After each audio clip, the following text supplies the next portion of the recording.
Avoiding the conversation is still a decision. You may not have said anything. You may not have addressed it. You may be telling yourself you are waiting for the right time. But silence is still a choice. And sometimes it is the choice that allows the problem to grow. Because when leaders avoid necessary conversations, the issue does not disappear. The behavior continues. The tension grows. Other people notice. And eventually, everybody starts adjusting around something that should have been addressed. That is not peace. That is avoidance. Now, I understand why difficult conversations are difficult. Sometimes you just don't want to offend someone. You don't want to damage the relationship. You may be just hoping that the issue corrects itself. You may even tell yourself that it's not that serious.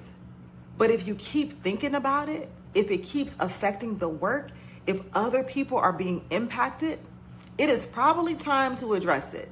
Because silence does not keep the peace when everybody already feels the problem. And this is why leadership requires courage. Not aggression, not embarrassment, not trying to prove a point, but courage. The courage to say, hey, this is what I am seeing. This is the impact this behavior is having.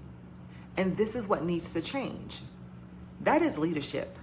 A necessary conversation should never be about attacking the person. It should be about creating clarity around the issue. And the longer you wait, the harder that usually becomes.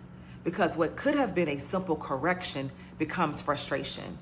And frustration becomes resentment. And resentment eventually starts showing up in the culture. So if there is a conversation you need to have, ask yourself, what exactly am I protecting by avoiding it?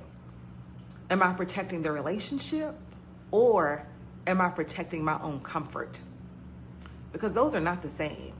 Sometimes the most respectful thing you can do is tell someone the truth clearly, calmly, and early enough for them to do something with it.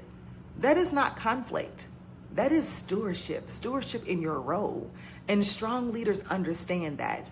They do not address everything, but they do not ignore what matters. So, if you're waiting for a sign, this is it. Before another week passes, think about the conversation you keep postponing. Prepare yourself, be clear, be respectful, and have it. Because avoiding the conversation is still a leadership decision. I'm glad you're here.